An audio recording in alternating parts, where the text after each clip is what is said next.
Welcome back to our channel. మన GSM ఎంటర్ప్రైజెస్లో every month ఒక offer ఉంటుంది కదా. ఈ మంత్ ఆఫర్ వచ్చేసి ఏంటో సార్ని అడిగి తెలుసుకుందాం. హాయ్ సార్, హాయ్ చెప్పండి. ఆఫర్ గురించి ఎక్స్ప్లెయిన్ చేస్తారా సార్? మేడం ఇప్పుడు వచ్చేసి మనకు సింగర్ 9900 హై స్పీడ్ మిషన్. ఈ మిషన్కి ఆఫర్ వచ్చేసి మనకు సిజరు, లెఫ్ట్ రైట్ ఫుట్స్, మళ్ళీ ఇంకొకటి ఒక స్టూల్ కూడా ఫ్రీగా ఇవ్వడం జరుగుతుంది ఈ మంత్ ఆఫర్. జాక్కి సింగర్కి డిఫరెంట్ ఏంటి సార్? జాక్ మిషన్కి సింగర్ మిషన్కి యాజ్ ఇట్ ఈస్ సేమ్ ఉంటుందండి మిషన్.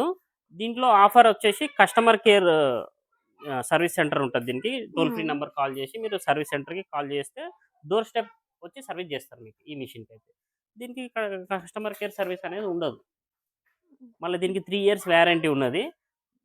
3 ఇయర్స్లో మనకు 1 ఇయర్ డోర్ స్టెప్ సర్వీసు, ఇంకా 2 ఇయర్స్ ఏమో mother board, control box warranty ఉన్నది. అంటే ఇప్పుడు మాకు ఈ మిషన్ అలవాటు లేదు, సో స్పీడ్ అది మేము కంట్రోల్ చేయగలుగుతామా? ఈజీగా చేసుకోవచ్చు. ఇక్కడ మీకు స్లో ఫాస్ట్ ఈజీగా ఉంటుంది. ఇక్కడ మీకు డెమో కూడా ఇస్తాము. మిషన్ తీసుకునేటప్పుడు ఎలా కుట్టాలి, ఏంటిది, దారం ఎలా పెట్టాలి అన్ని డెమో ఇస్తాం మీకు. మెయింటెనెన్స్ కూడా ఏముండదు, ఆయిల్ వేసేది ఉండదు. జస్ట్ ఆ ట్యాంక్లో ఇది ఇంట్లో ఎత్తేసి దానిలో ఈ ట్యాంక్లో ఆయిల్ వేసేసి హై వరకు ఆయిల్ వేసేసారు అనుకోండి, ఆయిల్ సర్క్యులేషన్ కూడా అదే తీసుకుంటుంది. అంటే ఆయిల్ చేంజ్ చేయడం అలాంటివి ఏమన్నా ఉంటాయా, లేకపోతే ఒకసారి వేస్తే అదే కంటిన్యూగా వాడచ్చా? ఇప్పుడు మీరు యూజింగ్ బట్టి ఎక్కువ యూజ్ చేసారు అనుకోండి, ఒక 3 మంత్స్కి ఒకసారి ఆయిల్ చేంజ్ చేసుకొని, ఆయిల్ చేంజింగ్ కూడా ఈజీ.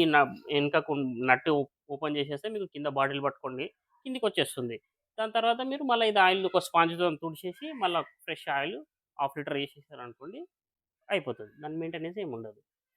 మీకు ఇంకా ఏమన్నా ఉంటే మేము వాట్సాప్ కాల్లో మీకు డౌట్స్ ఏమన్నా ఉన్నా క్లియర్ చేస్తాం, video call. Singer machine price ఎంత అండి మరి? సింగర్ మిషన్ ప్రైస్ వచ్చేసి మీకు ఇప్పుడు బెస్ట్ ప్రైస్ మేడం, ఇది ఆఫర్ ప్రైస్లో వచ్చేసి మీకు 23,000లో వస్తుంది. అంత అమౌంట్ అయితే మేము పెట్టలేము సార్. ఇన్స్టాల్మెంట్లో ఏమైనా ఇస్తారా మరి? ఇన్స్టాల్మెంట్ అంటే మీ దగ్గర బజాజ్ కార్డ్ ఏమైనా ఉంటే బజాజ్ ఈఎంఐలో ఇస్తాం మేము. బజాజ్ కార్డ్ అయితే లేదండి మా దగ్గర. బజాజ్ కార్డ్ లేకున్నా మీకు బజాజ్ కార్డు కొత్తగా క్రియేట్ చేసి ఇస్తాము. మీ దగ్గర పాన్ కార్డ్, ఆధార్ కార్డు ఉండాలి. మళ్ళీ మీ ఏజ్ వచ్చేసి ఎవరైతే పాన్ కార్డ్, ఆధార్ కార్డు ఉందో వాళ్ళది 22 ఏజ్ ఉండాలి. సిబిల్ స్కోర్ బాగుండాలి. అంటే ఇప్పుడు మళ్ళీ దీనికి ఏమైనా ఎక్స్ట్రా చార్జెస్ ఏమన్నా పడతాయా మాకు? ఎక్స్ట్రా చార్జెస్ ఏం పడదు. ప్రాసెస్ ఫీజు ఒకటి 800 పడుతుంది. అందులోనే మీకు బజాజ్ కార్డు కూడా వచ్చేస్తుంది. ఓకే. ఒకవేళ మేము ఈరోజు తీసుకున్నాం అనుకోండి, మాకు ఇవాళనే డెలివరీ ఇస్తారా, లేకపోతే టైం పడుతుందా? ఇప్పుడు మీకు బజాజ్లో ఫైనాన్స్ కదా మేడం, ఇవాళ ప్రాసెస్ అయితే మీకు రేపు డెలివరీ అవుతుంది. ఓకే అండి.